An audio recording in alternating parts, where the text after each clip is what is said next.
اعوذ باللہ من الشیطان الرجیم بسم اللہ الرحمن الرحیم قال اللہ تبارک و تعالی فی القرآن المجید والفرقان الحمید فاذکرونی اذکرکم واشکروا لی ولا تکفرون۔ اے میرے بندو، تم میرا ذکر کرو اور میں تمہیں یاد رکھوں گا۔ واشکروا لی، اور میری نعمتوں کی شکر گزاری کرو۔ ولا تکفرون، اور میری ناشکری نہ کرو۔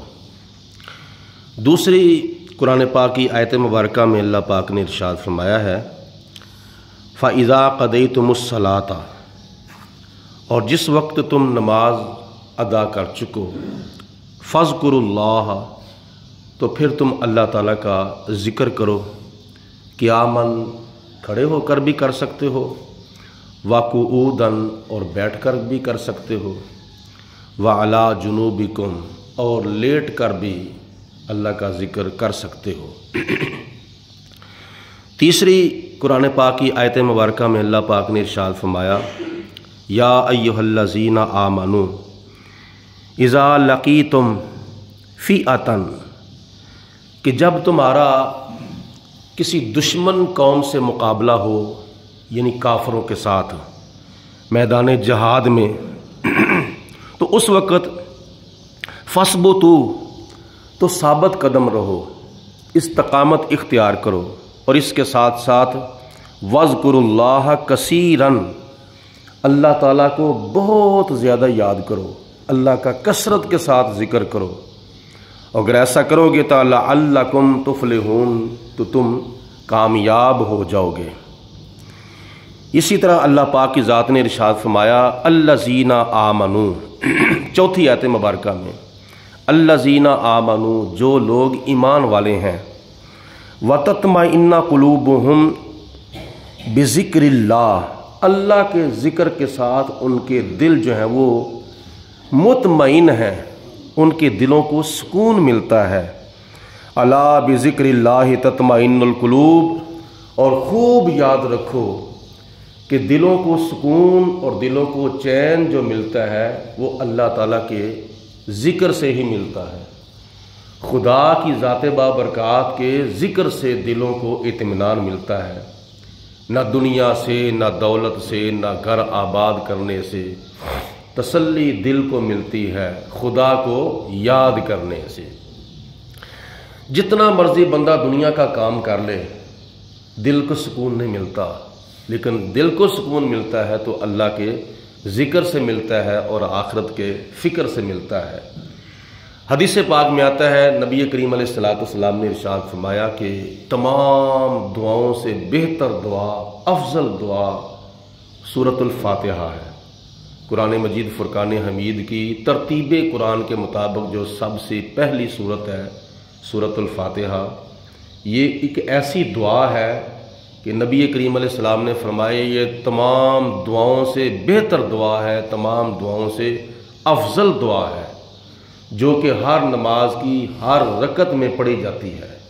فجر کی نماز ہو، ظہر کی ہو، عصر کی ہو، مغرب کی ہو، عشاء کی ہو، فرض نماز ہو، سنت نماز ہو، نفل نماز ہو، واجب نماز ہو، کوئی بھی نماز ہو، ہر نماز کی ہر رکعت میں یہ سورۃ فاتحہ تلاوت کی جاتی ہے، اور اس کے بغیر بندے کی نماز نہیں ہوتی۔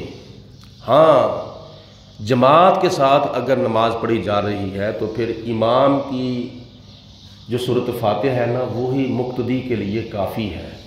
نبی پاک علیہ السلام نے ارشاد فرمایا کہ امام کے پیچھے سورۃ فاتحہ پڑھنے کی اجازت نہیں ہے۔ اگر بندہ اکیلا نماز پڑھ رہا ہے تو اس کی نماز سورۃ فاتحہ کے بغیر نہیں ہوگی۔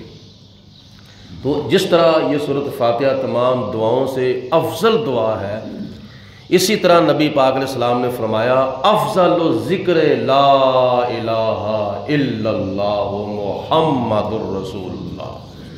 ذرا محبت کی زبان سے سارے پڑھیں صلی اللہ علیہ وسلم۔ یہ سارے ذکروں سے افضل ذکر ہے۔ اللہ کا ذکر کیا ہے؟ سبحان اللہ، سبحان اللہ، سبحان اللہ۔ اللہ کا ذکر کیا ہے؟ الحمدللہ الحمدللہ الحمدللہ، اللہ اکبر اللہ اکبر اللہ اکبر، اور کافی اذکار ہیں اللہ تعالیٰ کے۔ ان تمام ذکروں سے بہتر ذکر جو ہے وہ نبی پاک علیہ السلام نے فرمایا کلمہ شریف ہے۔ تو کلمہ شریف ایسا اللہ کا ذکر ہے کہ سارے ذکر اس کلمے کے ذکر سے نیچے ہیں، اور یہ ذکر جو ہے وہ سارے ذکروں سے اوپر والا ذکر ہے۔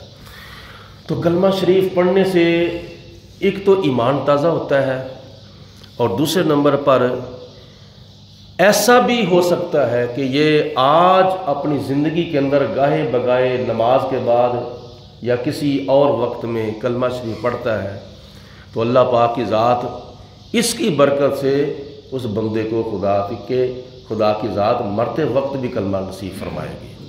تو جس کو خدا تعالیٰ مرتے وقت کلمہ پڑھنا نصیب فرما دے تو اس سے بڑھ کر پھر اس کی خوش نصیبی کیا ہوگی۔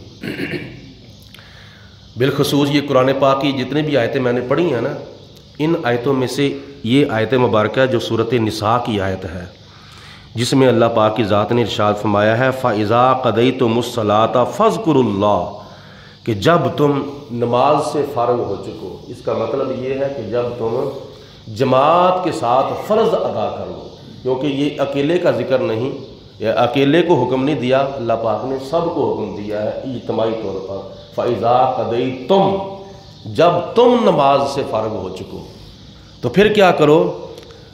فَاذْكُرُوا اللَّهَ، پھر مل کے اور ایک دوسرے کی آواز کے ساتھ اپنی آواز کو ملا کے اللہ کا ذکر کرو۔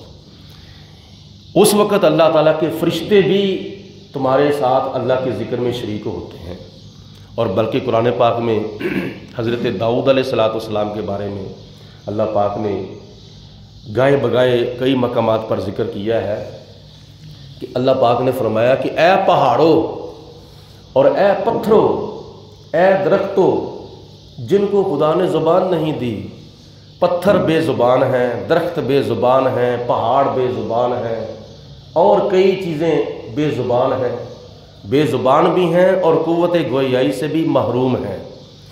ان کو خدا تعالیٰ نے فرمایا کہ اے پہاڑوں، اے پتھروں، اے درختوں، اے بے جان اور بے زبان مخلوقات، جب میرے پیارے نبی حضرت داؤد علیہ السلام میرا ذکر کریں تو تم بھی میرے پیارے نبی کے ساتھ میرا ذکر کیا کرو۔ یہ کن کو حکم ہے؟ جن کی زبان نہیں ہے، جن کے اندر جان نہیں ہے، جن کے پاس قوت گویائی نہیں ہے۔ اللہ پاک ان مخلوقات کو فرما رہا ہے کہ جب میرے پیارے بندے، میرے پیارے نبی داؤد علیہ السلام میرا ذکر کریں تو تم بھی ان کے ساتھ مل کے میرا ذکر کرو۔ یعنی یہ ادا اللہ کی ذات کو بہت پسند ہے۔ تو جن کو تو زبان نہیں ملی، جن کے اندر جان ہی نہیں ہے، ان کو خدا تعالیٰ فرما رہا ہے۔ تو ہمیں تو اللہ پاک کی ذات نے اس نعمت سے مالا مال فرمایا ہے، ہمارے منہ کے اندر زبان بھی ہے، ہمارے جسم کے اندر جان بھی ہے، تو ہمیں تو اس حکم کے اوپر بدرجہ اولا عمل کرنا چاہیے۔ بالخصوص نماز کے بعد جب امام صاحب سلام پھیر لیں تو اس وقت تھوڑی سی آواز کو نکال کے کیا کرنا چاہیے؟ لا الہ الا اللہ محمد الرسول اللہ صلی اللہ علیہ وسلم۔ اور یہ آگے پیچھے بھی پڑھو، ضروری نہیں کہ نماز کے بعد ہی کلمہ شریف پڑھنا ہے، آگے پیچھے بھی کلمہ پڑھا کرو۔ اور دوسرے نمبر پر یہ کلمہ کو کہاں کہاں پڑھتے ہیں اور کئی جگہ پہ تو غلط استعمال کرتے ہیں، کچہریوں کے اندر، تھانوں کے اندر، عدالتوں کے اندر جھوٹی گواہیاں دیتے وقت بھی کیا کرتے ہیں؟ میں جو کہنے لگا ہوں لا الہ الا اللہ محمد رسول اللہ۔ اور شکر ان کو کرنا چاہیے اللہ تعالیٰ کا کہ ان کے اوپر عذاب نازل نہیں ہوتا۔ ایسا کلمہ پڑھ کے جو اللہ تعالیٰ کے سارے نبی کلمہ پڑھتے رہے، وہ کلمہ پڑھ کے عدالتوں کے اندر جھوٹیاں گواہیاں دیتے ہیں، جھوٹ بولتے ہیں۔ تو اللہ تعالیٰ سے ڈرنا چاہیے، آگے پیچھے دائیں اپنا گائے بگائے کلمہ شریف پڑھ کے اپنے ایمان کو تازہ کرنا چاہیے۔ اس کا معنی کیا ہے؟ لا الہ الا اللہ، اللہ کے سوا کوئی عبادت کے لائق نہیں ہے، محمد الرسول اللہ صلی اللہ علیہ وسلم، ہمارے پیارے آقا مولا جناب حضرت محمد مصطفیٰ صلی اللہ علیہ وسلم اللہ تعالیٰ کے رسول ہیں، اللہ تعالیٰ کے کیا ہیں؟ رسول ہیں۔ اور اگر میں اس طرح چل پڑوں تو یہ کافی ٹائم لگ جائے گا، اس کے اندر بڑے مسئلے حل ہوتے ہیں۔ کلمہ شریف کا ترجمہ ہی بندہ پڑھ لینا تو اہل سنت و جماعت کے بڑے عقائد حل ہو جاتے ہیں کہ اس کا معنی کوئی صحیح کرے تو پھر ہے۔ بہرحال اللہ پاک کی ذات ہمیں اپنے ایمان کو تازہ کرنے کی اور تازہ رکھنے کی توفیق عطا فرمائے، اور یہ جو کلمہ شریف ہم 5 وقت کی نماز کے بعد مل جل کے پڑھتے ہیں، اللہ پہ مرتے وقت بھی کلمہ پڑھنا نصیب فرمائے۔ وآخر دعوانا ان الحمدللہ رب العالمین، الصلاۃ والسلام علیکم۔